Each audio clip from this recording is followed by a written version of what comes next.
Tinapay mula sa langit. A daily morning devotion with CRC family.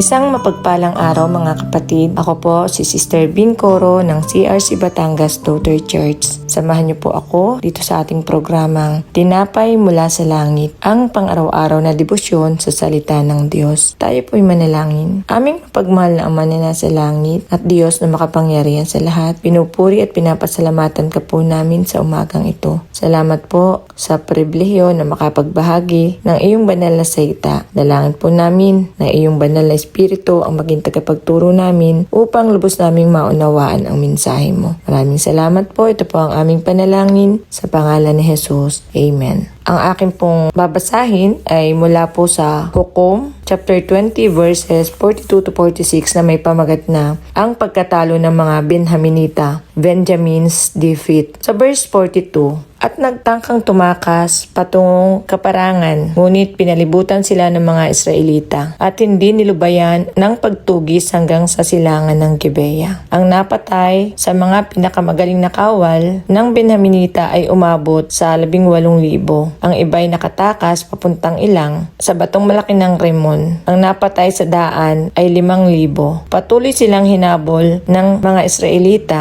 at napatay pa ang 2,000. Lahat-lahat ng napatay na Benjaminita ng araw na iyon ay 25,000 na pawang mga matatapang na mandirigma. Sa talatang ito, ipinagpatuloy ng hukbo ng Israel ang pakikipaglaban sa lipi ng Benjamin. Nang makita ng Benjaminita na sila ay natatalo, tumakas sila patung sa Ilang upang makaligtas. Ngunit hinabol sila ng hukbo ng Israel, pinalibutan at pinatay. Sa araw na iyon, humigit kumulang 25,000 matatapang na mandirigma ng Benjamin ang napatay. Ang pangyayaring ito ay bunga ng kanilang pagtangging ituwid ang kasamaan at ng kanilang pagpiling ipagtanggol ang mga nagkasala sa halip na pairalin ang katarungan. Dito po ay may 4 na aral na itinuturo sa atin. 4 na key. Una, ang kasalanan ay may mabigat na bunga. Pangalawa, ang kasamaan ay nagdadala ng kapahamakan. Pangatlo, ang katarungan ng Diyos ay hindi maaaring baliwalain. At ang pang-apat, ang katigasan ng puso ay humahantong sa kapahamakan. Sa unang key, ang kasalanan ay may mabigat na bunga. Ang pagtanggi ng Benjamin na itama ang mali ay nagbubunga ng matinding pagkatalo at maraming nasawi. Ipinapakita nito na ang kasalanan ay may seryosong kapalit. Pangalawa, ang pagtatanggol sa kasamaan ay nagdadala ng kapahamakan. Sa halip, isuko ang mga gumagawa ng kasamaan, pinili nilang ipagtanggol ang mga ito. Dahil dito, nadamay ang buong lipi sa kaparusahan. Ang pangatlo, ang katarungan ng Diyos ay hindi maaaring baliwalain. Maaaring magtagal bago dumating ang hatol, ngunit sa tamang panahon ay mananaig ang katarungan ng Diyos. At ang pang-apat, ang katigasan ng puso ay humahantong sa kapahamakan. Hindi nagpakumbaba ang Benjamin o nagsisi sa kanilang pagkakamali, kaya lalo silang napahamak. Bilang tayo ay mga anak ng Diyos, huwag nating ipagtanggol ang mali kahit pa ito ay ginagawa ng ating kaibigan, kapamilya o kapatid sa ating pananampalataya. Ang katotohanan at ang katuwiran ang dapat nating panigan, maging handa magsisi at tumanggap ng pagsaway kapag tayo ay nagkakamali. Ang pagpapakumbaba ay nagbubukas ng daan sa kapatawaran at ng pagbabago. Mamuhay tayo ng may integridad at pagsunod sa Diyos. Ang pagsunod sa kanyang kalooban ay nagdudulot ng kapayapaan at ang pag-iwas sa kapahamakan. Isa lang alang ang epekto ng ating mga desisyon. At sa kabuuan, ang mga Hukom chapter 20 verse 42 to 46 ay nagpapaalala na ang kasalanan at pagtatanggol sa kasamaan ay humahantong sa kapahamakan, samantalang ang pagpapakumbaba, pagsisisi at paninindigan sa katuwiran ng Diyos ang daan tungo sa kanyang pagpapala. Kaya bilang mga Kristiyano, tinatawag tayong mamuhay sa katotohanan, itakwil ang kasamaan at maging tapat sa kalooban ng Diyos sa lahat ng pagkakataon. Purihin po ang Panginoon. Ito po'y manalangin. Aming mapagmahal at makapangyarihang Diyos Ama, maraming salamat po sa iyong banal na salita na aming napag-aralan mula po sa Hukom, chapter 20, verses 42 to 46. Salamat po sa mga katotohanang iyong ipinahayag sa amin. Turuan mo po kami na ikaw ay aming Diyos na makatarungan na hindi nagpapabaya sa kasalanan. Ngunit siya rin nagbibigay ng pagkakataon upang ang tao ay magsisi at manumbalik sa iyo. Panginoon, turuan mo po kami maging mapagkumbaba at masunurin sa iyong kalooban. Ilayo mo po kami sa katigasan ng puso, kapalaluan